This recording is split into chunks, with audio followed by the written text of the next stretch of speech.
3일 한번 해주시면 안 될까요? 네.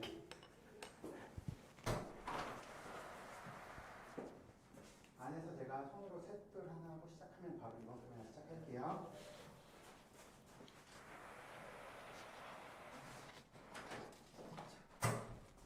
저희 시작하겠습니다. 네, 안녕하십니까. 우리 청소년, 우리 현장에 계신 지도자 여러분들, 그리고 청소년 지도자 여러분들 만나 뵙게 돼서 반갑습니다. 저는 가재울 청소년 메타센터의 관장 김용대입니다. 먼저 인사하고 시작하겠습니다. 반갑습니다. 아마 박수를 크게 치셨으리라고 생각이 됩니다. 오 마이 갓, 다시 할게요. 자, 다시 인사드리겠습니다. 마이크가 안 켜져 있었던 것 같아요. 오늘 이렇게 들풀방송과 가재울 우리 유튜브를 통해서 청소년 지도자들을 만나게 됐습니다. 저는 가재울 청소년 메타센터 관장 김용대입니다. 반갑습니다. 아마 다들 박수 크게 치셨으리라고 생각이 됩니다. 오늘 오래간만에 이렇게 라이브로 현장에 계신 선생님들 함께 하게 되었는데요. 기대가 되고 떨리고 또 우리가 계속 준비해오던 디지털 전환, 또 청소년 활동의 데이터를 어떻게 활용할 것인가에 대한 이야기하다는 게 정말 너무나도 감회가 새롭고 이런 것들을 우리 청소년 분야에서 시작할 수 있다라는 그런 어떤 시작에 대한 또 책임감도 느끼게 됩니다. 많은 분들이 기대도 하고 계시고 또 많은 분들이 아마 기다리고 계실 텐데 우리가 그렇다고 해서 뭐 거대한 예산을 드리고 거대한 계획은 하지 못하지만 오늘 이렇게 정말 중요한 분들 그리고 그동안 연구를 많이 해오신 많은 우리 분들을 모시고 이번에 이 시간을 진행하고자 합니다. 자, 그러면 이제 본격적으로 시작을 할 텐데요. 오늘 이 행사는 저 가재울 메타센터와 미래를 여는 청소년 학회 디지털 데이터 국가와 함께 주최를 하고 있고요. 물론 서대문 구청과 또 한국청소년재단 그리고 미래를 여는 청소년 학회가 함께 후원하고 있는 그런 행사로 진행되도록 하겠습니다. 먼저 오늘 발표와 또 여러분께 말씀을 나누신 두 분을 소개하겠습니다. 제가 청소년 분야에 30년 동안 활동을 하면서 처음 뵌 이렇게 연구를 많이 하시고 연구에 진심이신 분이 있었구나 하는 것을 정말 새삼 느꼈던 우리 교수님 한 분을 소개해 드리도록 하겠습니다. 연세대학교의 우리 김영인 교수님이신데요. 한번 인사 소개 부탁드리겠습니다. 네, 안녕하세요. 연세대학교 아동가족학과 김현경입니다. 반갑습니다. 네, 아동가족학과예요. 어떻게 보면 저희는 이제 주로 청소년학과를 많이 같이 했었는데 아동가족학과에서도 굉장히 청년, 청소년, 아동에 대한 연구를 아주 심도 있게 많이 하고 계신데 간단하게 혹시 뭐 대표적으로 연구한 거 있으면 간단하게 소개 한번 해주십시오. 그동안 진행했던 것 중에. 진행했던 것 중에 이제 제가 사실은 연세대학교 오기 전에 미국의 오레곤 소셜 러닝 센터라는 곳에 있었어요. 거기는 네. 아동, 청소년, 가족에 대한 연구를 하는 이제 센터인데요. 제가 거기서 한 20년 동안 연구원으로 있었는데 거기에서 제가 주로 했던 거는 개인의 성장과 적응, 발달을 아동기, 청소년기, 그 다음에 청년기에 걸쳐서 어떻게 이제 진행이 되나 그런 종단 연구를 제가 주로 했었고요. 그 다음에 이제 또 하나는 거기가 임상 쪽 연구를 하는 그런 곳이어서 그런 종단 데이터를 바탕으로 그 예방 프로그램이든지 그 다음에 치료 프로그램들을 개발하고 그리고 그런 프로그램의 효과성 검증하는 그런 연구 주로 했었습니다. 와, 소위 말하는 우리가 말하는 선진에서 선진 연구를 하시다가 아마 연세대학교에서 딱 모셔오지 않았나 이렇게 생각이 되네요. 정말 기대가 크고 이번뿐만 아니라 우리 청소년계에 우리 김영희 교수님이 같이 하셨다는 게 저희들한테는 큰 또 행운이 아닐까 기대하도록 하겠습니다. 다음은 데이터 드리븐이라는 회사인데요. 먼저 우리 김동진 박사님 소개 좀 해주십시오. 안녕하십니까. 네, 데이터 드리븐에서 이제 교육이나 청소년 관련해서 이제 연구 진행하고 있는 김동진이라고 합니다. 네, 저하고는 개인적으로는 이제 방송대에서 조교하실 때 박사과정 하시면서 이미 청소년 분야를 같이 또 해본 경험이 있어서 낯설지 않고요. 네. 또 이제 회사에 벤처 회사에 또 이렇게 들어가서 중요한 역할을 하셔서 좋은 것 같습니다. 데이터 드리븐 소개 한번 해주십시오. 어떤 회사인지. 아, 예. 저희는 이제 데이터 기반으로 해서 이제 여러 이제 인공지능을 실제로 개발하고 이제 활용하고 또 서비스하고 공급하는 역할을 맡고 있고요. 주로 이제 저희가 협업하는 많은 기관들이 이제 교육 관련한 곳들 많이 있고 특히 최근에는 또 청소년 쪽 네.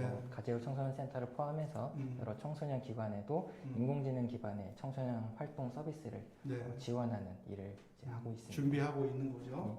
최근에 몇 년 사이에 우리 청소년 분야 쪽에 많이 하셨는데 그것도 한번 간단하게 소개 좀 해주세요.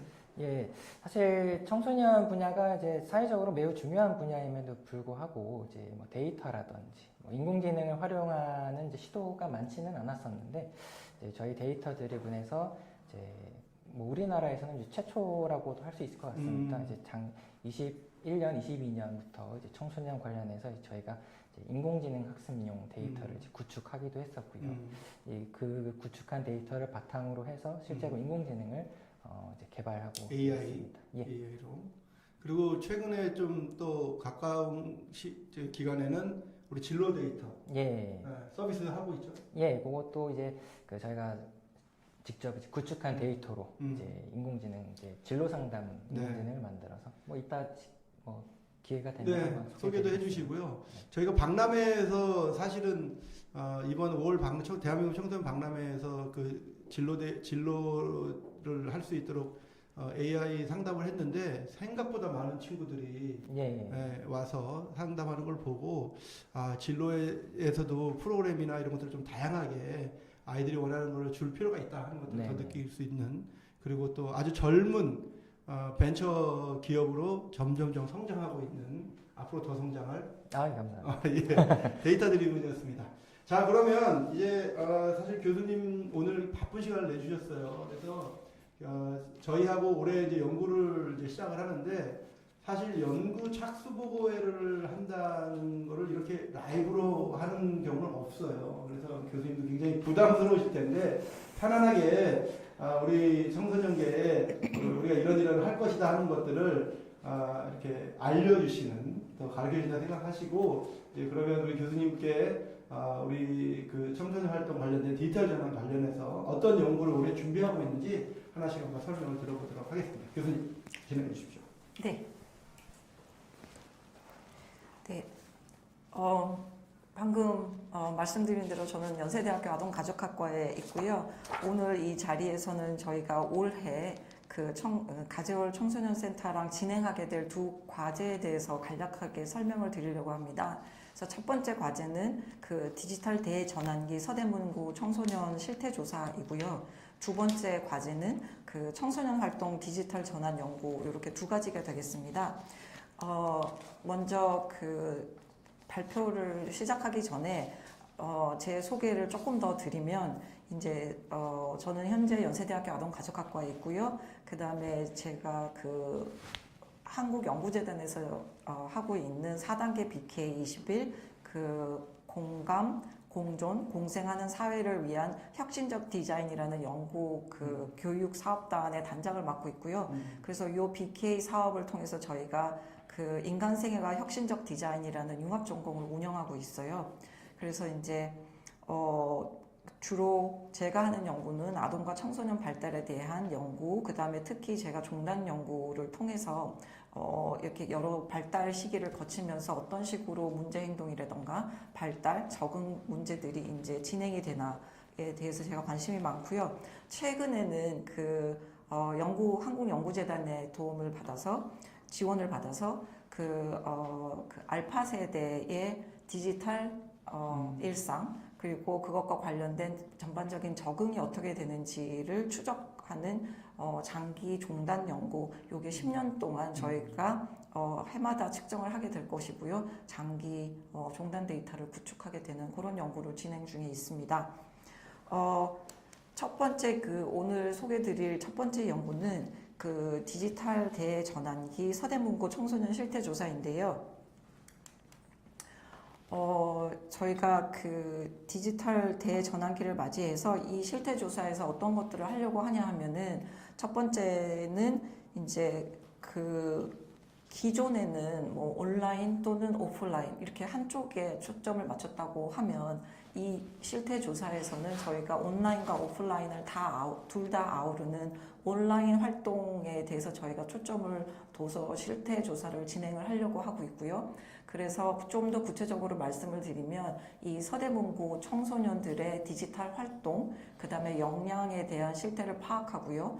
그 다음에 그런 것과 아울러서 이 청소년들의 사회 정서적인 적응에 대해서도 저희가 간단하게나마 좀 파악을 해보려고 노력하고 있고요. 그 다음에 이것뿐만 아니라 이 서대문구 청소년들의 센터 이용 실태, 그리고 활동 욕구 등을 파악을 해서 이런 데이터들을 기반으로 해서 앞으로 청소년들의 적응을 촉진하기 위한 그 온라인 활동에 대한 전략을 수립하고자 저희가 하고 있고요. 그리고 이걸 바탕으로 더 궁극적으로는 그 청소년들의 디지털 역량 증진을 위한 프로그램 개발에 대한 이런 제안 등을 하고자 하고 있습니다. 그래서 조금 구체적으로 이 연구 절차 말씀드리면 이게 이제 모든 연구가 이런 식으로 사실은 진행이 되는데요. 일단 온라인과 오프라인을 합쳐서 그 온라인 활동이라는 게 어떤 것인지, 그리고 요즘 청소년들에게 어떤 활동이 중요한 것인지에 대해서 저희가 조금 이제 조사를 하고 그런 것들을 정한 다음에는 이제 그런 영역들을 제대로 측정할 수 있는 도구들을 선정할 것이고요. 그래서 그런 설문 문항들을 바탕으로 이제 설문조사를 하고요. 실제 저희가 이제 요거를 설문 문항을 이미 완료한 상태이고요. 이제 설문이 곧 바로 진행될 예정이라고 이제 알고 있고요.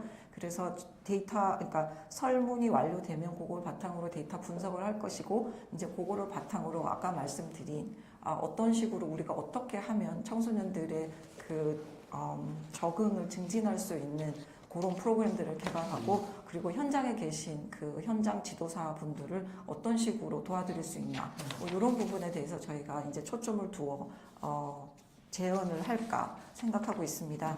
그래서 저희가 생각할 때 요 실태 조사가 사실은 굉장히 간단하고 빨리 이제 진행이 되어야 하는 건데요. 근데 저희가 요런 실태 조사를 통해서 그 서대문 청소년들의 그 디지털 일상에 대해서, 그리고 디지털 활동에 대해서 저희가 파악하고 그것과 관련된 적응에 대한 이해를 높이고, 그래서 그걸 바탕으로 서대문구 청소년들의 그 역량 증진을 위한 제안, 그리고 좀 더 구체적으로 이렇게 역량을 증진시킬 수 있는 프로그램을 개발할 수 있는 그런 제안을 할 수 있으면 좋겠다. 이렇게 이제 저희가 기대를 하고 있고요. 두 번째 이제 그 과제가 그 청소년 활동 및 발달 데이터 구축이라는 연구인데요. 이제 이게 궁극적으로 왜 필요한가를 조금 설명을 드리면, 이제 다 들어보셔서 아실 텐데 디지털 전환기야, 그 다음에 디지털화가 가속화되고 있어. 그리고 특히 이게 이제 저희가 그 코로나를 겪으면서 훨씬 더 저희가 생각하지 못했던 그런 영역에서, 그리고 너무나 빠른 속도로 이제 가속화가 진행이 되고 있고요. 그리고 또 하나가 이제 이 범위의 확장성을 저희가 말씀을 드릴 수가 있겠는데, 이게 뭐 이전에는 기업에서 전략적인 수단으로 이제 디지털화를 얘기를 하고 있었다면, 이제는 이것이 공공사회 모든 영역에 이제 확장되었다. 그리고 특히 이제 가정까지 확장이 되어서 그 다양한 디지털 기기라던가, 그 다음에 디지털 상호작용이 우리 청소년들에게 굉장히 중요한 생태 체계가 되었다. 그래서 그거에 대한 이해 없이는 우리가 프로그램 개발이라던가 아니면은 요즘 청소년들을 위한 정책 개발도 어려울 것이라고 생각을 하고 있고요. 그 다음에 이제 마지막으로 제가 이제 최근 디지털 전환기의 특징이라고 생각하는 게, 그냥 제목을 정하기는 방향의 양면성 이렇게 했는데요.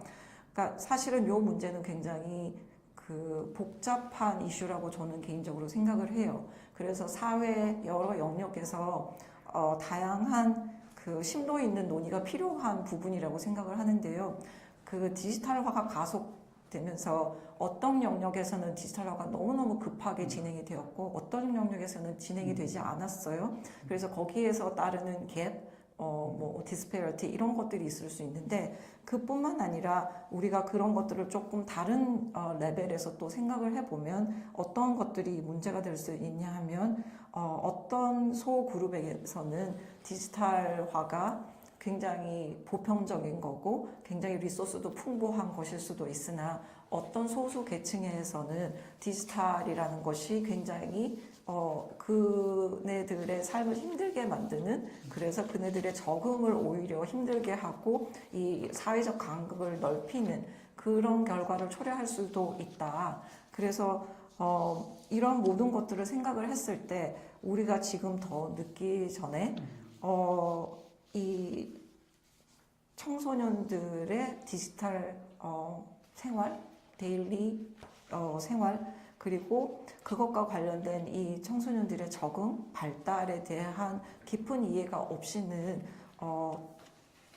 교육, 정책 이런 모든 면에서 우리가 굉장히 힘들겠다. 그런 생각을 하고 있고요. 그래서 그 청소년 활동, 발달 데이터 구축 요 연구를 통해서 기본적으로는 아주 쉽게 이제 표현하면은 데이터를 모으자. 이 친구들의 활동이 뭐야? 어떤 것들을 하고 있어? 그리고 그거랑 관련된 적응이 어때? 어떤 활동을 많이 하는 아이들은 어떤 식의 적응을 보였어? 요런 데이터들을 선제적으로 모은 다음에 그런 다음에 이제 데이터만 모으고 끝나면 안 되겠죠? 그래서 그 데이터가 다시 선순환이 되기 위해서는 데이터를 모은 다음에 축적한 다음에 그거를 다시 개인의 발전을 이제 증진할 수 있게 사용해야 되는 거죠. 그러다 보니 시스템이 필요한 거죠. 디지털 플랫폼이. 왜냐하면 그냥 이제 옛날식으로 수동적인 데이터 축적이 아니라 이거를 활용할 수 있는 형태가 되어야 되기 때문에 우리가 이번 연구를 통해서 어떤 데이터들이 필요한 거야. 그 다음에 그걸 축적을 한 다음에 이런 식의 디지털 플랫폼을 마련하면 앞으로 도움이 되겠다. 이런 것까지 저희가 재현을 할 수 있으면 좋겠다. 그렇게 욕심을 내보고 있고요. 그래서 조금 더 나아가면 가지올 청소년 센터처럼 다른 여러 청소년 시설에서 이런 디지털 플랫폼을 개발할 수 있으면 좋겠다. 사용할 수 있으면 좋겠다. 그리고 어떤 식으로 활용하면 좋겠다까지 저희가 이제 얘기를 해볼 수 있으면 좋겠다. 그렇게 이제 생각을 하고 있고요. 그래서 이제 조금 반복되는데 연구 목적이라는 거가 어떤 영역에 어떤 활동을 우리가 측정을 해야 돼, 어떤 적응 영역을 우리가 측정해야 돼를 저희가 대표적인 영역들을 이제 선정을 하고 그런 영역들을 측정하기 위해서는 어떤 도구들을 사용해야 돼를 저희가 이제 그 프로토콜을 만들려고 하고 있습니다. 그래서 다른 청소년 이제 단체에서도 다른 사람들도 이제 이거를 재활용할 수 있게 이제 그렇게 하려고 하고요. 그런 다음에 아까 말씀드린 대로 그냥 축적이 아니라 제대로 시스템화를 이제 그 시스템을 구축해보자. 그래서 그런 것들을 어떻게 구축을 할 거야? 그 다음에 어떻게 활용할 거야? 요거를 이제 개발해 보는 것이 이제 목표이고요. 그 다음에 이제 또 나아가서는 가재울 청소년 센터에서 이 디지털 플랫폼 개발을 위해서 어떤 것들을 하실 수 있어? 어떤 전략들을 사용하셔야 돼? 이제 이런 것들을 저희가 제언해 드릴 수 있게 되기를 이제 기대하고 있습니다. 그래서 이제 말씀드린 대로 저희가 어떤 활동과 어떤 발달 데이터를 수집할 건지 그리고 어떤 측정 도구를 해서 이제 설계를 이 데이터 수집을 설계할 것인지 이제 그거를 저희가 마련할 것이고요. 그래서 거기서 나아가서 이제 디지털 플랫폼을 구축하는 전략까지 저희가 이 연구를 통해서 해 보려고 하고 있습니다. 그래서 이제 똑같이 반복되는 건데요. 이 연구를 통해서 뭐 첫 술에 배부를 수는 없겠지만 그래도 대략적으로 어떤 발달 데이터를 구축하면 좋은 거야? 그 다음에 어떤 식으로 플랫폼을 이제 고도화할 수 있을 거야? 그 다음에 이런 기회를 통해서 어떻게 이제 디지털 전환 시스템을 구축하기 위해서는 어떤 협력 체계들을 강화해야 할 거야? 뭐 이런 얘기들을 할 수 있으면 좋겠다 계획하고 있습니다. 네, 이상입니다. 네. 교수님 말씀만 들어도 벌써 내 가슴이 씁니다. 정말 이런 연구를 우리 청소년 분야 할 수 있게 됐다는 것도 정말 일단 연구가 시작됐다는 거에 저는 너무 큰 이제 자부심 내지는 또 기대를 갖게 됩니다. 지금 말씀하신 이런 논의와 제언들이 아까 저희가 그 제 전환기 청소년들 데이터 실용할 실태조사 같은 것도 어쩔 수 없이 저희가 그 서대문구 청소년을 하지만 이 도구들을 활용을 하면 서대문뿐만 아니라 각 지역 또 뭐 다른 도시에서도 함께 할 수 있는 그런 시스템을 지금 아마 만들게 될 것 같고요. 그리고 두 번째 말씀드린 그 다음에 있는 시스템 역시도 이거는 뭐 가재울만 하려고 하는 건 절대 아닙니다. 오늘 이 방송을 보시는 우리 청소년계 혹은 재단에 계신 분들 또 혹은 정부에 관련되시는 분들 이건 정말 청소년계가 속히 함께 해야 될 일이 아닌가 생각됩니다. 더군다나 이제 7차 청소년 계획을 하면서 계속 제가 요구하고 부탁하는 것은 데이터를 어떻게 표준화해서 모을 것이냐 이거에 대한 연구부터가 사실 지금 필요하거든요. 물론 정책연구원에서 우리 원장님께서 신경을 많이 쓰고 계시는 것 같은데 우리가 지금 이렇게 시작은 했으니까 이걸 가지고 앞으로 한 단계 한 단계 더 좀 발전해 나가는 그런 기회가 됐으면 좋겠다. 관심을 갖는 기회가 됐으면 좋겠다. 그런 말씀을 드리면서 두 번째 오늘 발표해 주실 내용입니다. 요즘에 아주 핫한 AI와 또 이런 데이터를 가지고 어떻게 좀 더 활용할 수 있는지 현장과 AI와 현장을 가지고 우리 김동진 연구원께서 수석연구원께서 발표해 주시도록 하겠습니다. 네, 안녕하십니까. 네, 다시 한번 인사드리겠습니다. 데이터 드리븐의 이제 김동진입니다. 네, 저희 데이터 드리븐에서는 이제 교육과 청소년 분야에서 이제 데이터와 인공지능으로 여러 가지 연구 그리고 개발을 진행하고 있습니다. 제가 또 지금 서울시 그 청소년 육성위원회 위원으로도 같이 활동을 하고 있는데 이 청소년 분야에 대한 생각을 조금 보탤 수 있도록 이제 오늘 연구 착수 보고에 불러주신 김용대 관장님 비롯해서 여러 관계자분들께 감사 말씀을 먼저 드리고 시작하겠습니다. 네, 오늘 내용은 청소년 활동과 데이터, 네, 그리고 인공지능이라는 주제로 준비를 했습니다. 간단한 이야기를 통해서 데이터, 그리고 뉴스테크를 활용한 청소년 현장의 미래를 함께 좀 그려볼 수 있으면 좋을 것 같습니다. 네, 뭐 간단한 소개는 넘어가고요. 네, 그 간단한 배경으로서 이제 인공지능의 최근 발전 상황에 대해서 조금 말씀을 드리겠습니다. 지금이야 사실 저희가 눈만 뜨면 인공지능 이야기를 상당히 많이 듣고 있습니다. 이제 근데 불과 몇 년 전만 해도 인공지능, AI라고 하면 영화 속에서나 등장하던 내용이었죠. 근데 전 세계적으로 특히나 이제 우리나라에서 인공지능에 대한 관심이 이제 촉발되었던 계기라고 한다면 이때였던 것 같습니다. 2016년 이제 3월 알파고와 이세돌의 바둑 대결이었죠. 사실 이때 경기 전만 해도 이세돌이 이기겠지라는 예상이 많았지만 실제 경기를 들어가고 보니 알파고라는 인공지능이 이세돌을 4대1로 이기게 되었고요. 이 이세돌이 그 0.007%라는 그 신의 한 수로 이제 한 번 이길 수가 있었던 것이죠. 사실 이때 알파고라는 인공지능이 했던 일은 참 어떻게 보면 단순했습니다. 바둑판에 있는 좌표 중에서 5, 15라는 그 좌표를 하나 이제 생성하는 정도였죠. 하지만 이 인공지능이 이 좌표를 생성하기까지는 무수히 많은 경우의 수를 분석을 해야 됐었고 그 무수히 많은 경우의 수를 분석하는 일은 인간의 범위를 뛰어넘었던 것이기 때문에 이세돌을 인간을 이길 수 있었던 것 같습니다.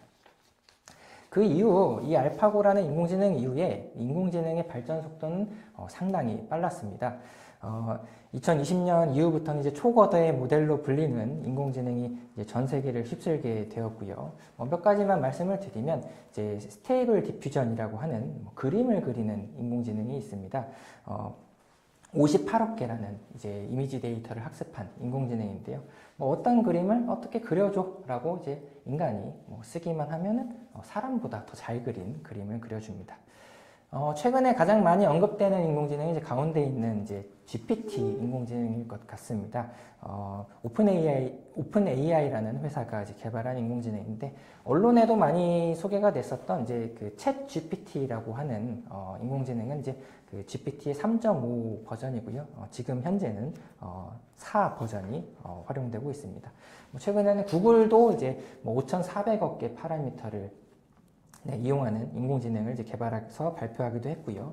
이외에도 다양한 인공지능이 개발되고 있습니다. 우리나라에서도 이제 한국어를 이제 학습한 인공지능이 개발되고 있고요. 이런 인공지능은 인간의 두뇌와 유사한 일을 합니다. 지각하고 학습하고 추론하고 분류하고 이제 생성하고 하는 일들을 하죠. 그래서 몇 천억 개나 되는 빅데이터를 학습을 해서 추론하고 분류하고 또 새로운 것들을 생성해내는 그런 일들을 인공지능이 하고 있습니다. 실제로 우리 일상생활 속에서도 많은 인공지능이 활용되고 있는데요. 몇 가지 예시만 조금 더 보여드리면, 네, 아마 많은 분들이 알고 계실 분인 것 같습니다. 유발 하라리라고 하는 그 사피엔스라고 하는 책을 지으신 이제 저자분이죠. 이스라엘 역사학자 분이신데 저도 참 좋아하는 분인데, 이런 그 사피엔스라는 책의 10주년 기념 그 특별판 서문에 이런 글을 적으셨습니다. 이렇게 본인의 생각을 이렇게 적으신 것 같은데, 사실 이 글은 이제 인공지능이 적은 글입니다. 유발 하라리라고 하는 이 학자의 논문이라든지 기사를 학습해서 인공지능이 직접 유발 하라리처럼 작성을 한 것이죠. 이걸 보고 유발 하라리 본인도 정말 놀랍다, 내가 쓴 것 같다 라고 인정하면서 그대로 자기 책 서문에 실었습니다. 그래서 직접 이렇게 인공지능이 학습한 글을 실으면서 인공지능의 발전이 이렇게 빠른 만큼 앞으로 우리도 적극적으로 좀 대비할 필요가 있다라고 이야기하기도 했었고요. 네, 다음 그림 인공지능도 하나 보여드리면 이런 유명한 그림이 있습니다. 진주 귀고리를 한 소녀라고 하는 그림이 있는데 요 1600년대 이 작가는 요 인물만을 그렸기 때문에 이 소녀가 어떤 곳에서 생활하고 있을지 참 보는 사람들의 상상력을 자극을 하는데요. 이 그림을 인공지능한테 주면 이렇게 주변의 그림을 그려줍니다. 이것도 인공지능이 이 작가의 작품을 학습을 해서 인공지능이 그려낸 그림이라고 할 수가 있겠고요. 마지막 사례로 이제 많이들 보셨을 수도 있는 챗GPT입니다. 챗GPT는 사람이 질문을 하면 그에 맞는 또 답변을 잘 정리를 해서 주고 있는데요. 제가 직접 한번 물어봤습니다. 미래의 청소년 활동은 지금과 어떻게 달라질까? 라고 물어봤더니 이렇게 답변을 해줍니다. 지금은 미래는 현재와 다를 것으로 예상됩니다 라고 하면서 정말 디지털 기술의 보편화, 협업과 네트워킹, 데이터 분석의 중요성 이런 것들 잘 정리를 해서 제시를 해주고 있는 것이죠. 네, 사실 이렇게 인공지능은 지금 우리가 활용하는 수준의 인공지능은 정말 우리가 상상하는 많은 것을 해낼 수가 있고 청소년 분야에도 많은 변화를 가져올 수 있습니다. 그렇지만 아직은 아이디어도 좀 적고 구체적인 활용 사례도 좀 부족한 것 같습니다. 여러 가지 이유가 있을 수 있지만 청소년 분야에서 이제 활용될 인공지능을 위해서는 이제 원재료인 데이터가 좀 필요한데 청소년 활동 특성에 맞는 데이터가 충분치 않다는 것이 가장 큰 이유가 아닌가 합니다. 그래서 청소년 분야의 인공지능을 위해서 데이터가 필요하다는 점을 좀 중요하게 고려를 해서 청소년 활동과 데이터에 대한 이야기를 조금 해볼까 합니다. 몇 가지 질문으로 좀 정리를 해봤습니다. 첫째, 청소년 분야의 데이터와 인공지능은 그 무엇보다도 이제 청소년 활동이 가지고 있는 특성을 중요하게 고려를 해야 될 것 같습니다. 그래서 청소년 활동의 특성은 무엇인지 좀 먼저 보고요. 두 번째로 이제 미래의 청소년 활동에서 데이터가 필요한 이유는 무엇인지, 그리고 그 데이터로 무엇을 할 수 있는지 한번 생각을 해보고, 셋째, 그렇다면 현재 청소년 활동 분야에서는 좀 어떤 데이터가 활용되고 있는지, 현재 수준은 어떤지 한번 살펴보려고 합니다. 간단하게만 살펴보겠습니다. 네, 청소년 활동의 특성입니다. 우리나라에도 이제 청소년 기본법이 있고 해서 청소년 활동의 특성을 개괄적으로 이해해 볼 수 있습니다. 특히나 비슷하면서도 다른 특히나 학교 교육과 좀 비교를 해서 생각해 본다면 청소년 활동의 특성을 좀 잘 이해해 볼 수 있는데요. 일단 청소년 활동은 우리 사회 청소년이 어떤 생활을, 어떤 삶을 영위하게 될 것인가에 초점을 두는 경우가 있습니다. 학교 교육이라고 하면 사실 어떤 내용을, 어떤 방법으로 가르칠 것인가에 초점을 둔다면 청소년 활동은 청소년 그 자체의 성장에 관심을 둔다라는 것이죠. 네, 그리고 청소년 활동에서는 이제 학교라는 한정된 환경만 고려하는 것이 아니라 청소년 주변의 다층적인 맥락을 함께 고려를 합니다. 그래서 미시적이고 거시적인 맥락에서 청소년에게 영향을 미치는 다양한 요인들이 있고 그런 다양한 요인들을 좀 복합적으로 고려해야 한다는 것이 또 청소년 분야의 중요한 특성이 아닐까 합니다. 네, 목적과 환경 외에도 이제 방법적인 특성도 가지고 있습니다. 청소년 활동은 교육보다도 더 공적인 특성을 가지고 있고요. 뭐 예를 들면 뭐 수학학원이 있겠지만 청소년 활동을 위한 학원은 없는 것처럼요. 네, 청소년 활동에서는 그 어떤 청소년도 배제하지 않는다는 점에서 이제 포용성도 가지고 있고요. 그리고 또 학교 교육 같은 경우는 정해진 국가 교육 과정이 있고 또 학교마다 교사마다 좀 유사한 방식으로 진행이 되지만 청소년 활동의 경우는 종류도 많고 또 같은 종류의 활동이어도 기관에 따라서 또 지도자에 따라서 다양한 방법으로 이루어질 수 있다는 점에서 방법론적인 다양성도 가지고 있습니다. 그래서 청소년 활동을 위한 데이터, 인공지능은 이런 특성을 좀 고려를 해야 되지 않을까 생각을 해보게 됩니다. 네, 이런 그 특성을 고려한 데이터가 있다면 어떤 일들을 할 수 있을까요? 네, 일단 우리가 상상하는 모든 것들을 가능하게 만들 수 있습니다. 몇 가지만 말씀을 드리면 첫 번째로 데이터를 기반으로 이제 개별 청소년의 활동을 기록을 하고 또 인공지능의 상담을 제공을 해서 청소년 맞춤형 성장을 지원할 수 있습니다. 한 번 경험하고 끝나는 그런 청소년 활동이 아니라 청소년 활동이 진정으로 목표로 하는 지속적인 성장으로 이끄는 그런 청소년 활동이 가능해질 수 있다라는 거고요. 네, 둘째, 청소년 맞춤형 활동 추천이나 이제 청소년 생활환경 실시간 분석, 네, 이런 것들, 청소년 활동을 위한 방법과 환경을 개선하는 데도 활용될 수가 있습니다. 그러니까 원 사이즈 핏 올 같은 이제 범용적인 청소년 활동이 아니라 개별 청소년의 흥미, 요구에 맞는 청소년 활동을 제공할 수 있게 되고요. 청소년 활동이 이루어지는 지역 환경, 인프라를 이제 분석을 해서 가장 효과적인 청소년 활동이 이루어질 수 있도록 지원할 수 있을 것 같습니다. 네, 셋째, 청소년 데이터를 이제 활용한다면 이제 인공지능 플랫폼을 구성해서 또 청소년 활동의 디지털 전환을 실제적으로 선도할 수 있을 것입니다. 사실 이 선도라는 것은 우리나라 청소년 활동뿐만이 아니라 전 세계 청소년 활동을 우리나라가 이제 선도할 가능성을 열게 될 것이라고 생각합니다. 실제로 청소년 활동 프로그램 등에는 이제 해외에서 들어온 것들이 많다고 또 알고 있습니다. 우리나라 이제 청소년 포상제만 해도 이제 권장님께서 이제 영국에서 도입을 해주셨고, 그런데 우리나라에서 가재울 청소년 센터에서 만들어진 디지털 기반의 청소년 활동 체계를 보러 해외에서, 영국에서 온다고 하면 참 멋지지 않을까 생각을 해봅니다.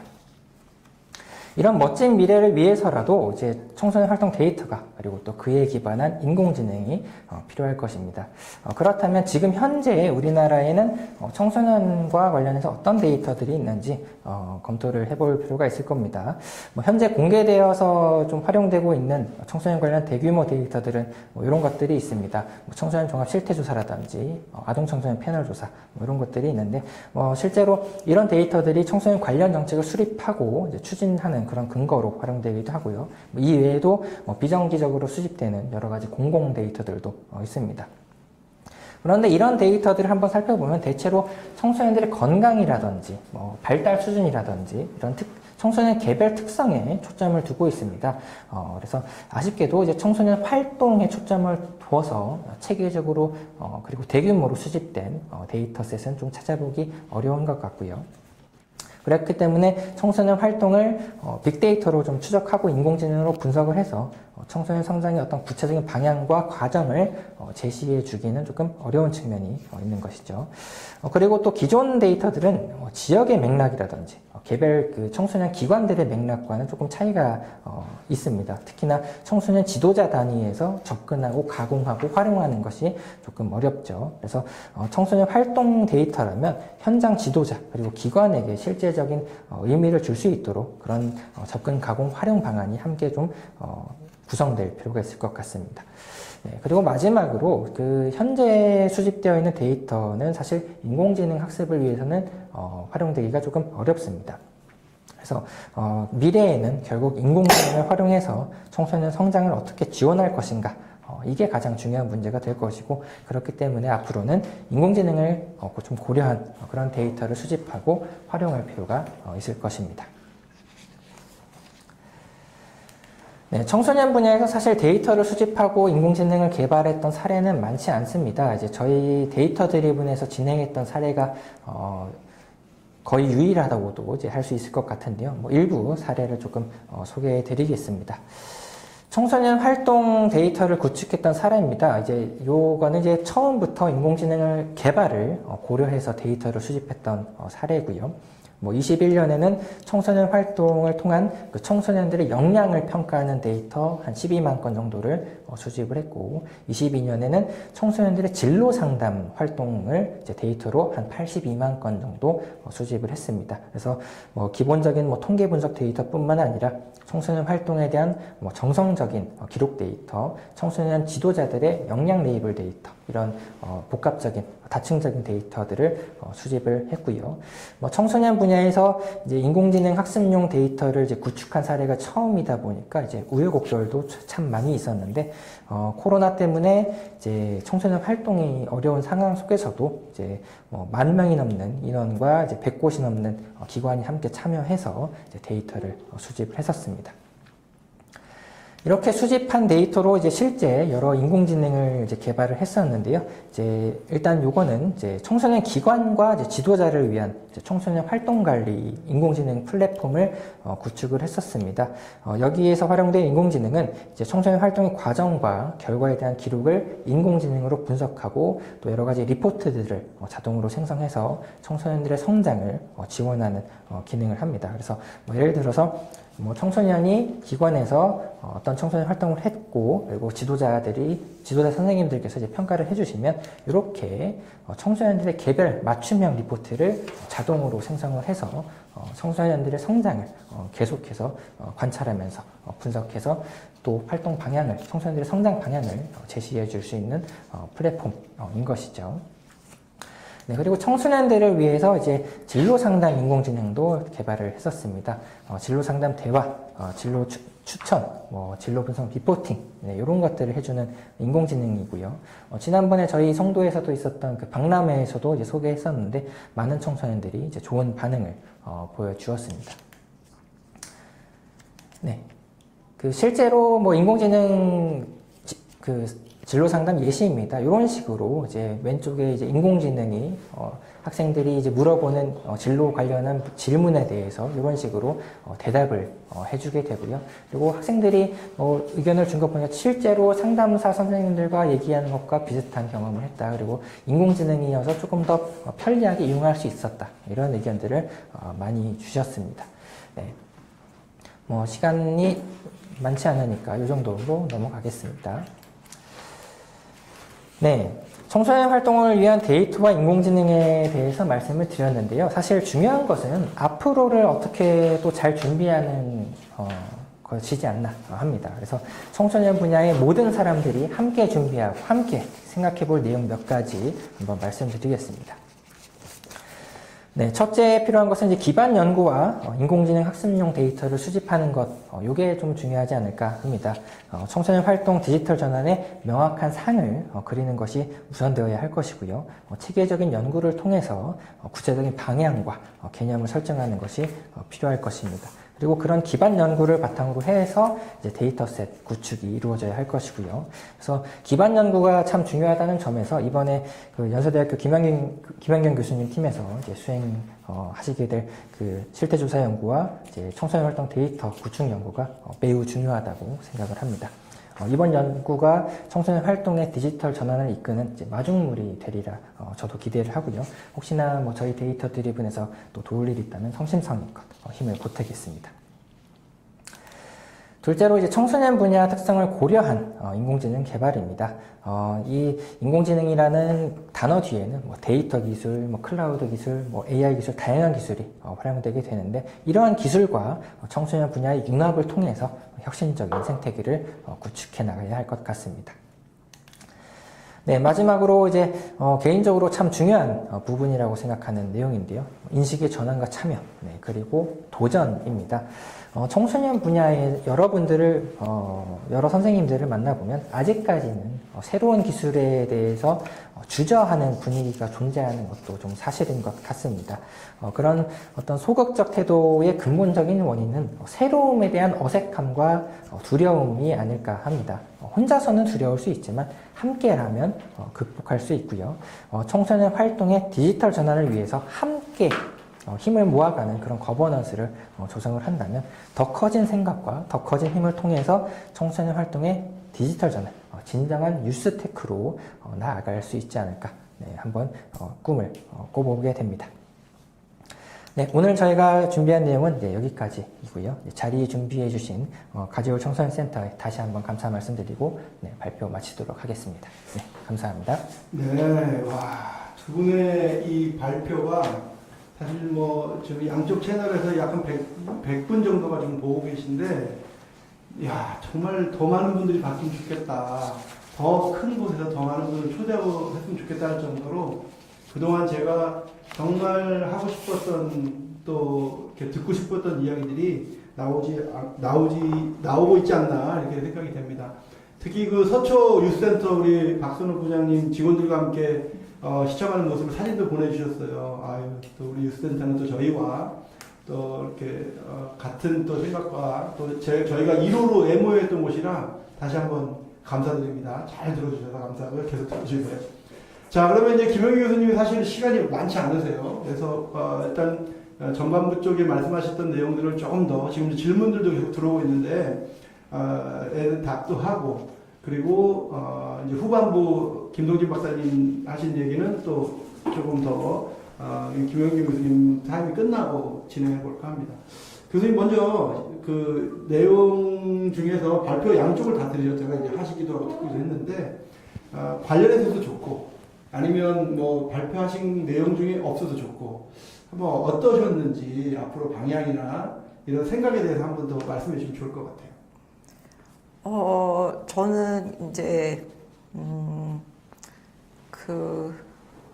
사실은 그 연구자로서 데이터의 중요성을 굉장히 뼈저리게 느끼고 있지만 사실은 데이터를 수집한다는 것이 그리고 좋은 데이터를 수집한다는 것이 굉장히 어렵고 돈이 많이 들고 노력이 많이 드는 작업이에요. 그래서 지금 김동진 박사님께서 굉장히 가볍게 넘어가셨지만 사실은 그 과제들을 수행하시면서 어떤 고생을 하셨을지 제가 충분히 이해를 하거든요.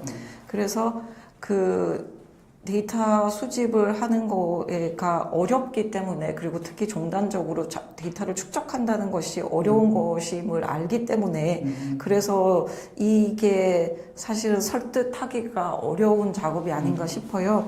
그런데 이제 그 여러 가지 기술의 발달, 그 다음에 특히 이 AI 기술의 발달을 우리의 삶의 질을 높이기 위해서 그리고 많은 사회 문제들을 해결하기 위해서 우리가 굉장히 선하게 사용을 하기 위해서는 무엇보다도 양질의 데이터, 다양한 데이터를 모으는 게 중요하다. 그리고 이제 그런 부분에 대해서는 김동진 박사님께서 말씀을 해주시겠지만 저희 쪽에서 이제 연구자로서 하려고 하는 거가 사실은 굉장히 많은 인디케이터들을 모으면 모을수록 좋은 거지만 저희가 그렇게 하는 데는 한계가 있기 때문에 저희가 이제 작은 연구들을 진행을 하면서 거기에서 요런 영역은 반드시 측정이 되어야 돼. 요런 영역은 요런 지표로 측정이 되어야 돼. 그러니까 쉽게 표현하면 이렇게 표준화된 지표들을 저희가 개발을 하려고 하고요. 그래서 그거가 이제 수행이 된다면 이제 현장에 계시는 분들한테 나중에 요런 데이터들이 손쉽게 그 이제 처리가 되기 위해서는 요런 식으로 요런 데이터를 모아주셔라. 요렇게 이제 저희가 말씀을 드릴 수 있을 것 같아요. 네. 사실 제가 디지털 전환에 대한 이제 관심도 갖고 데이터에 대한 관심을 가지면서 가장 갈급했던 게 표준화였어요. 우리가 설문조사를 하고 요구조사를 하고 욕구조사를 하고 만족도조사를 해도 어떤 문항을 어떤 데는 이런 문항을 중요하게 생각하고 어떤 데는 이런 그러니까 모의가 굉장히 어렵다는 생각을 했습니다. 그래서 지금 말씀하신 게 굉장히 저는 중요하고 우리 김성철 과장님 듣고 계실지 모르겠는데 여가부 우리 여성가족부 정책과장님한테 제가 아주 귀찮을 정도로 빨리 표준화해달라고 아니면 우리가 하겠다고 막 이렇게 반협박까지 하면서 좀 하고 있어서 또 우리 김현철 원장님하고도 이제 계속 그런 말씀을 드리고 있습니다. 이것은 공공에서 해 주셔야 될 일이 아닌가 생각되고요. 또 어쨌든 저희도 이번에 우리 김홍희 교수님께서 연구하시면서 제안도 드려서 이렇게 모아야 합니다라는 말씀도 드릴 것 같아요. 특히 교수님께는 이제 20년 동안 어쨌든 종단 연구를 하셨잖아요. 뭐 직접적인 이거하고 맞지는 않겠지만 연구를 해보신 그 어떤 그런 결과 그거는 뭐 미국 사회의 어떤 청소년, 아동 청소년들이었는데 좀 비교해서 물론 이제 시대가 달라지긴 했지만 시사점 해보시고 난 다음에 시사점 해봤더니 어떤 장점을 갖고 있더라. 그래서 우리도 이렇게 했으면 좋겠다. 그런 부분을 한 번만 더 조금 더 얘기해 주시면 좋을 것 같아요. 그러니까 하나는 뭐냐면은 그러니까 데이터 없이는 좋은 프로그램을 만들기도 어렵고요. 그렇죠. 그러니까 예방 프로그램을 만들기도 어렵고 치료 프로그램을 만들기도 어렵고 그다음에 뭔가 만든다 할지라도 그 프로그램을 적용하는 과정에서 데이터 수집이 되지 않고 분석이 되지 않는다면 그 프로그램이 절대 고도화가 되거나 효과가 있을 수가 없거든요.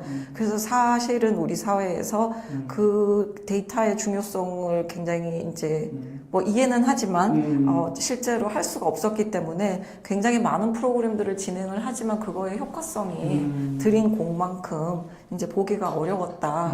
근데 이제 우리가 이런 좋은 인공지능 이제 기술들이 점점 나오고 있으니 가능하면 좋은 데이터들을 모으고 축적해서 그것들을 실제로 그러니까 청소년들의 그 건강한 발달을 증진시킬 수 있게 사용을 하려면 정말 이렇게 데이터 기반의 어프로치가 저는 굉장히 중요하다고 생각을 해요.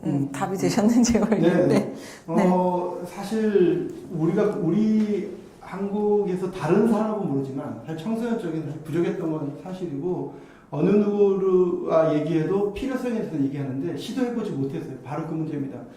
데이터를 수집할 수 있을까? 그리고 아이들이 저희도 사실 이번에 그 실태 조사하면서도 문항이 처음에 120개 주셨는데 야 과연 이게 가능할까? 그러면서 조금 이제 조정을 해주셨지만 또 하지만 그런 노력이 있지 않고서는 뭐 10문항 20문항 갖고 분석했다고 할 수가 없잖아요. 그래서 그런 우리 지도자들에게도 그거의 중요성 또 그거를 어떻게 활용해야 하는가에 대한 방법 뭐 이런 것들도 지속적으로 우리가 요구하고 또 지속적으로 공부해야 되지 않나 이렇게 또 생각이 됩니다. 그러면 이제 어쨌든 요구조사에 대해서는 그렇고 질문이 하나 들어온 게 있는데요. 좀 기네요. 일단 간단한 것부터 데이터라는 것은 보편성 또는 방향성을 얘기할 수 있다고 생각됩니다. 데이터에 참여하거나 조사가 안 되는 사각지대, 특히 요즘에 뭐 고립이랄지 청소년들 뭐 범죄, 은둔형 외톨이, 청소년들을 위한 데이터 형성 방법이나 혹시 나아갈 방향에 대해서 얘기를 해주신다면 물론 지금 일반 청소년도 안 돼 있는데 문제 있는 청소년부터 할 수 있을까? 어떤 방향으로 어프로치 할 수 있는 게 있을까? 이런 게 있다면 뭐 지금 나온 질문이지만 평소 생각하셨는지 아닌지 모르지만 한번 좀 얘기를 해주시면 어떨까요? 네, 그러니까 사실은 데이터는 많으면 많을수록 그러니까 거기에서 예측할 수 있는 그 모형의 정확도가 높아질 텐데요. 그런데 이제 일반 청소년들만 모으게 된다면 사실은 그걸로 인해서 혜택받는 이제 대상도 그렇게 국한이 될 거니까 저희가 조금 더 폭넓게 더 좋은 사회가 되려면 사실은 조금 어려운 그러니까 위험군 청소년들도 조사를 어렵지만 해야 되는 게 맞다고 생각이 되고요.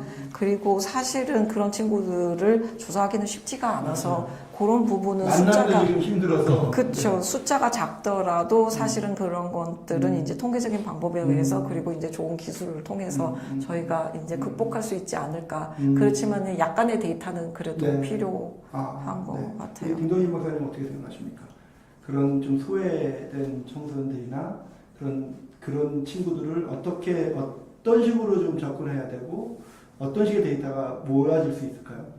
네, 뭐 사실 그동안 이제 소외 청소년이라고 이제 좀 포괄적으로 불렀던 청소년들에 대한 관심이 뭐 일반 그 대다수 청소년들에 비해서 적었던 거는 이제 사실인데 이제 앞으로 이제 모든 청소년들을 위한 것이 이제 청소년 디지털 전환인 만큼 그 학생들을 처음부터 이제 고려를 해야 된다고 생각하고 대상화시켜서 그 청소년들을 뭐 직접적으로 이제 그 조사하는 노력도 함께 선행되어야 되지만 그 청소년들이 다른 청소년들과 어떤 생활을 경험하고 있는지 그 주변의 맥락에 대한 고려도 충분히 좀 같이 이루어져야 된다고 생각합니다. 일단 관심을 어쨌든 가지는 게 좀 중요할 것 같아요. 그러니까 우리가 일반적인 조사를 위해서 일반 청소년 관심 것도 좋지만 그 친구도 함께 할 수 있는 작은 문항이라도 또 함께 할 수 있는 코너를 만들고 그 친구들에 대한 뭐 연구 부분도 같이 좀 진행해야 되지 않을까 생각되고요. 또 질문이 있습니다. 인공지능 관련 학과에서 박사과정을 공부하고 있는 대학원생입니다.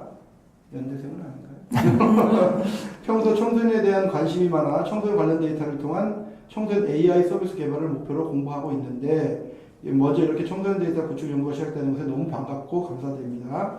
이에 여쭙고 싶은 것은 본 연구를 구축하고자 하시는 또는 구축될 것으로 예상되는 데이터의 아웃풋이 어떤 형태로 나오게 될지 또 좀 구체적으로 설명을 드릴 수 있을까요? 라고 질문하셨는데 연구자 입장에서의 아웃풋 그리고 실제로 개발하는 개발자 입장에서의 아웃풋 간단하게 말씀해 주시면 좋을 것 같아요. 그러니까 저희 쪽에서는 이제 다양한 청소년들이 현재 하고 있는 그 온라인 활동의 영역들이 어떤 것인지를 저희가 이제 조사를 하게 되겠죠. 그러면 이제 타입이 나올 것이고 아니면은 빈도가 나올 것이고 뭐 그런 것뿐만 아니라 그러면은 그거랑 관련된 적응 관련해서 사회 정서적인 측면이 어떤 것들인지 예를 들어서 뭐 아주 쉬운 예가 뭐 이런 활동을 많이 하는 친구들이 굉장히 우울 증상도 적고 앵자이티도 적고 뭐 굉장히 건강하더라. 네. 뭐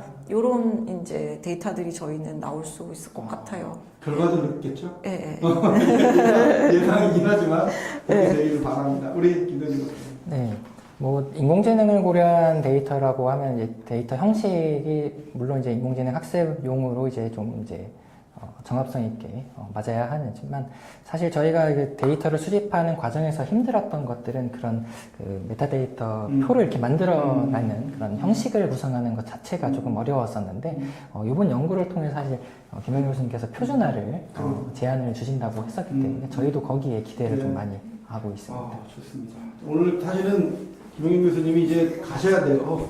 김동희 박사님 조금 더 말씀 좀 나누고 학교에 중요한 일인데도 불구하고 오늘 여러분 또 이런 자리에서 특별히 나오셨으니까 가시기 전에 마지막으로 뭐 나중에 연구보고로 나오지만 당부의 말씀 뭐 이런 거 있으시면 한번 마무리 해주시고 인사하시고 이제 어쩔 수 없이 보내드리겠습니다.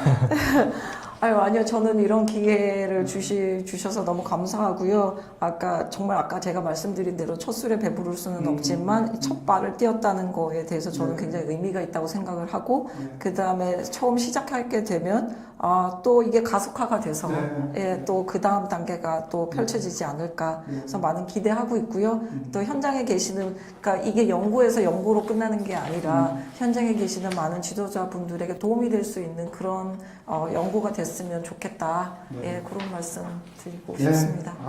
감사합니다. 감사합니다. 네. 인간 생애와 혁신적인 디자인. 네. 저는 아까 이 말이 굉장히 좋았어요. 연구자로서 정말 김영일 교수님 저희 청소년과 함께 하신 거에 다시 한번 환영하고 기대하고 또 앞으로도 계속 쭉 함께 해주시고 부탁을 드리면서 오늘 인사는 여기서 마치고 김동기 박사님 마저 이어가도록 하겠습니다. 교수님 너무 감사합니다. 감사합니다. 네, 감사드립니다. 네. 네. 자, 우리 경영 교수님 이제 아쉽지만 보내드려야 될 것 같아요. 아쉬울 때 가셔야 또 저희가 또 모실 수 있을 것 같습니다. 네, 함께 다시 한번 감사드리고요. 질문이 제가 몇 개를 더 사전에 받은 질문도 있고 해서 아마 데이터 관련된 질문이 굉장히 많이 있어서 네. 김동기 박사님께서 좀 답을 해주시면 좋을 것 같아요.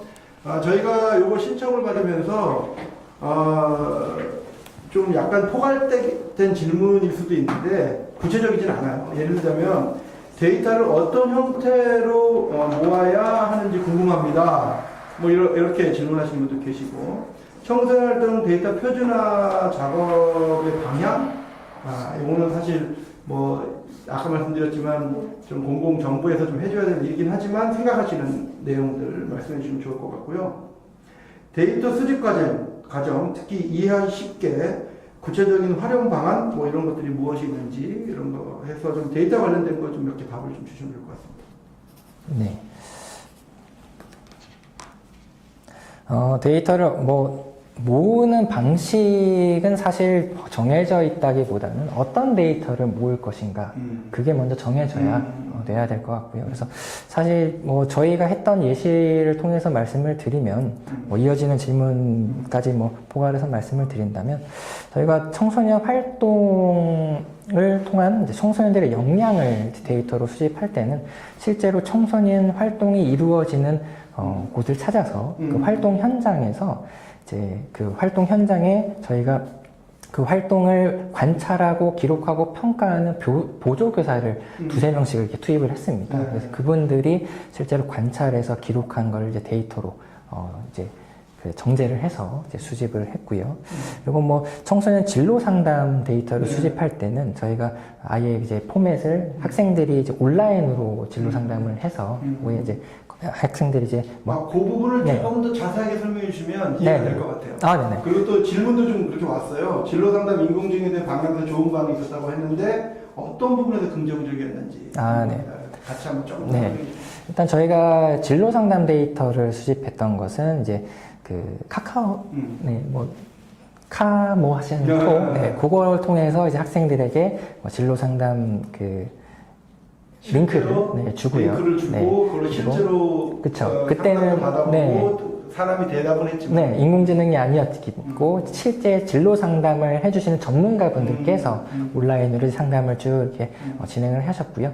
학생 개별로 2회씩 진행을 해가지고 앞에 뒤에 어떤 또 차이가 있는지를 볼 수가 있는 데이터를 수집했고 그 텍스트 데이터 그 자체를 저희가 이제 진로 상담 데이터로 이제 구축을 해서 이제 활용을 했었고 저희가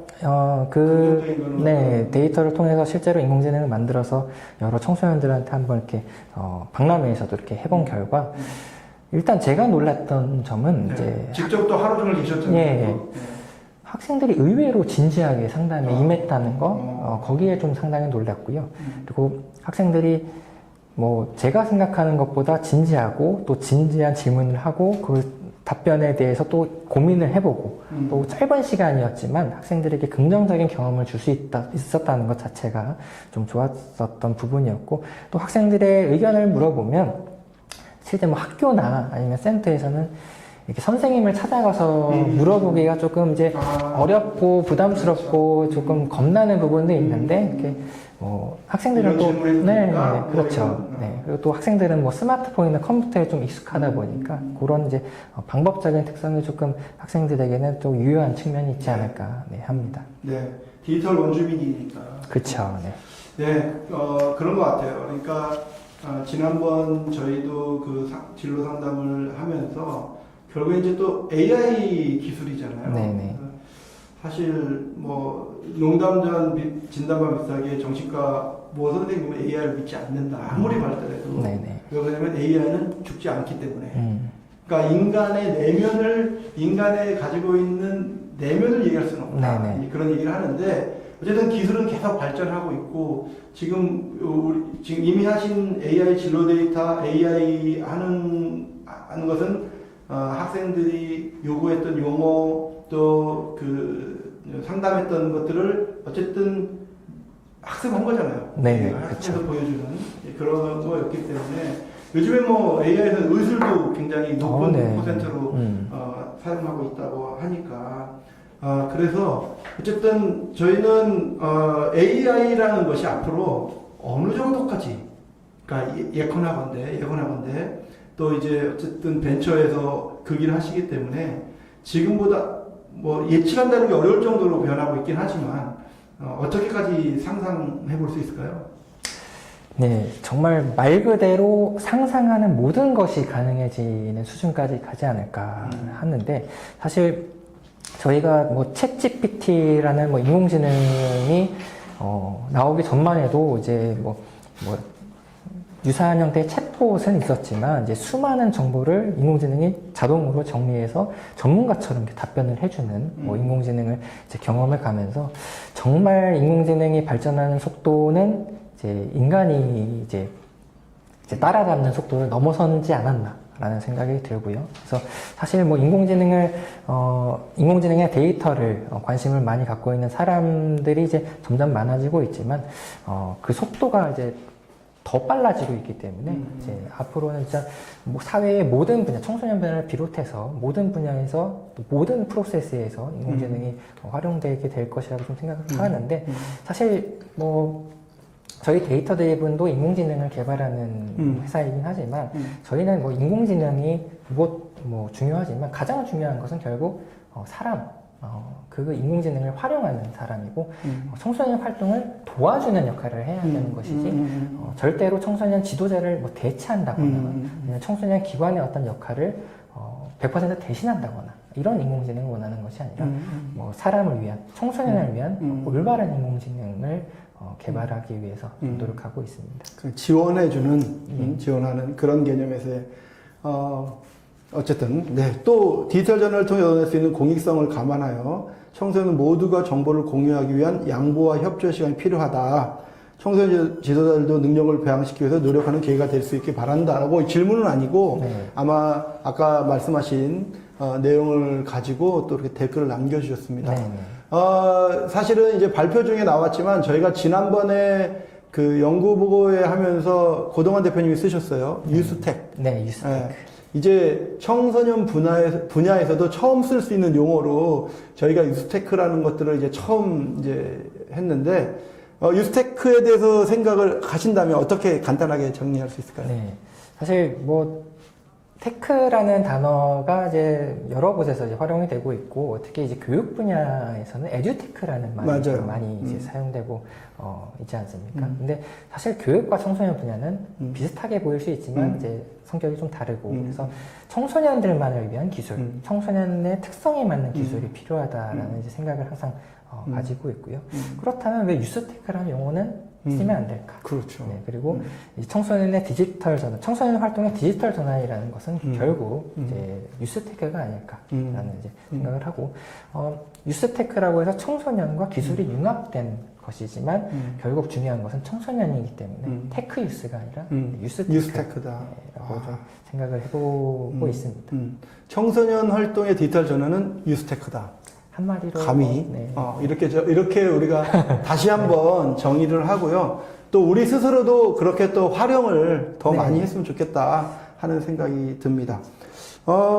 이제 여러분들 벌써 1시간이 지났고 질문을 많이 해주셨는데 혹시 뭐 더 우리 김동진 박사님께 하시고 싶은 질문이나 내용 있으시면 조금 더 받아보려고 합니다. 하고 이제 마무리를 해야 될 것 같은데 어쨌든 지금 데이터 드리븐과 이제 저희가 앞으로 생각하고 앞으로 이런 뭐 말씀 중에 많이 있었지만 이제 보시는 분들을 위해서 정리를 한번 한다면 앞으로 어떤 일을 어떻게 하면 좋겠다 그냥 우리의 바람 그런 것도 한번 말씀해 주시면 좋을 것 같아요.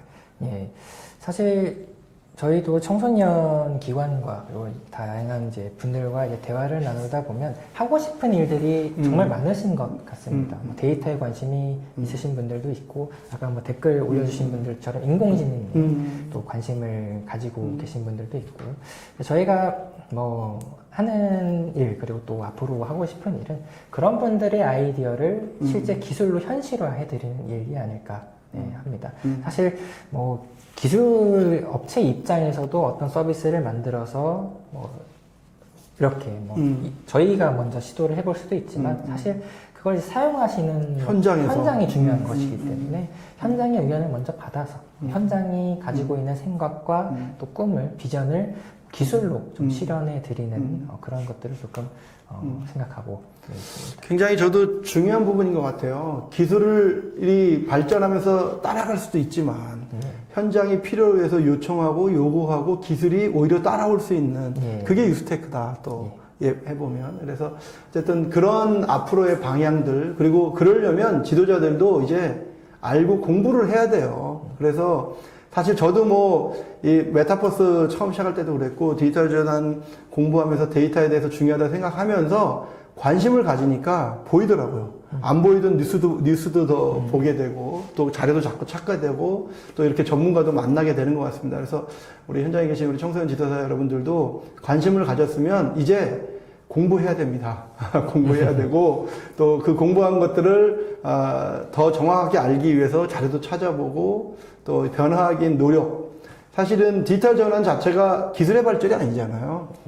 아니라 저는 이제 디지털 전환의 궁극적인 목표는 어떤 우리의 요구자, 우리 고객의 니즈를, 고객의 만족도를 높이기 위해서 기술을 이용하는 것이지 기술을 이용해서 높이는 것이 아니다. 그래서 청소년 활동의 또 의미가 거기에 있기 때문에 청소년 활동이라는 기본 전제하에 어떻게 청소년들의 변화하는 시대의 그 니즈에 더 부응할 것인가를 생각하는 것이 디지털 전환이다 생각합니다. 그러니까 청소년 프로그램 하나, 청소년 활동 하나하나가 기존의 활동이 아니라 이제는 지금 현재 청소년들의 눈높이에 맞는 활동을 찾아내는 것. 이것도 또 하나의 유스테크가 아닌가 이렇게 생각을 합니다. 자, 이제 시간이 1시간이 지났고 오늘 또 많은 분들이 또 참여를 해 주셨습니다. 앞으로도 우리 그 데이터 드리븐 또 우리 아까 연세대학교 김용현 교수님 그리고 가재울 청소년 메타센터 제가 이름도 메타센터로 붙인 이유가 좀 더 이런 거에 우리 청소년 활동이 관심 갖고 하고 있다 하는 것들을 보여주고 싶었고요.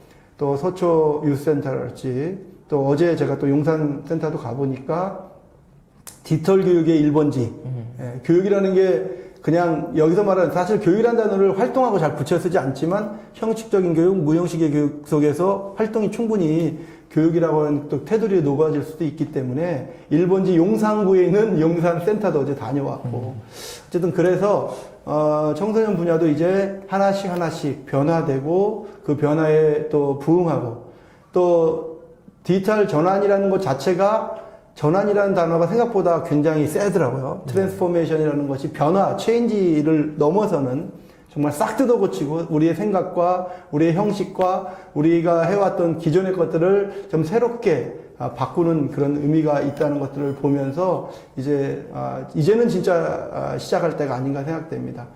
결코 이것은 뭐 한 기관, 뭐 한 개인, 또 뭐 한 단체가 할 수 있는 일은 아니고 방금 우리 김동진 박사님 말씀하신 것처럼 우리 청소년계에 있는 여러 지도자님들의 관심과 또 참여가 있어야지만 되는 게 아닌가 생각됩니다. 오늘 뭐 짧지도 않았고 그렇게 긴 시간도 아니었지만 오늘 마지막 마무리 멘트 해주시고 인사하고 마칠까 합니다.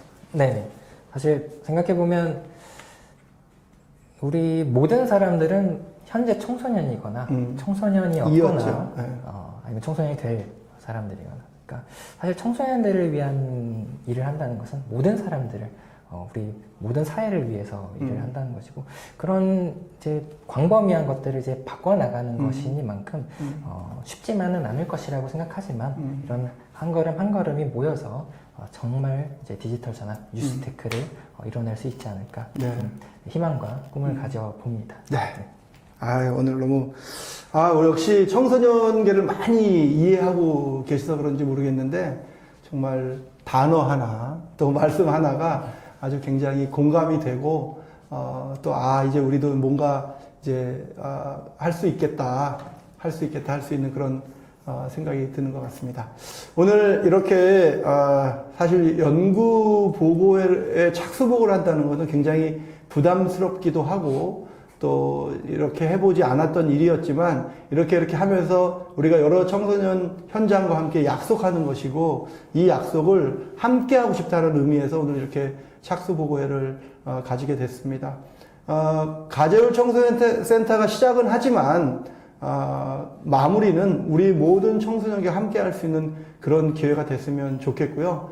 저희 이제 9월에 곧 개관도 하고 또 준비하고 있습니다. 어느 단체, 어느 기관, 또 어느 분이라도 관심 있는 분들은 함께 오셔서 같이 좀 논의도 하시고 또 함께 또 참여도 해주셔서 청소년 활동의 디지털 전환, 유스테크의 발전을 위해서 업체도 또 우리 청소년 관련 단체도 기관도 함께 힘을 모았으면 좋겠다 하는 말씀으로 오늘 맺어볼까 합니다.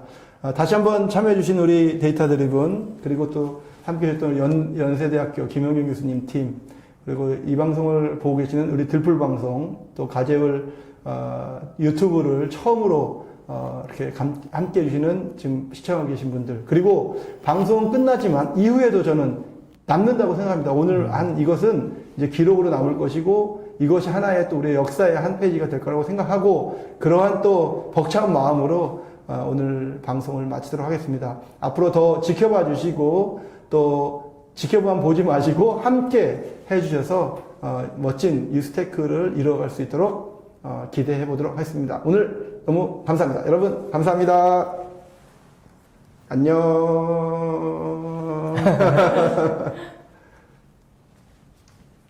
네. 아이고 고생하셨습니다. 네. 아니 근데 너무 하나도 안 뜨고 아니 오늘 방송돼서 이미 다 했지 이런 거.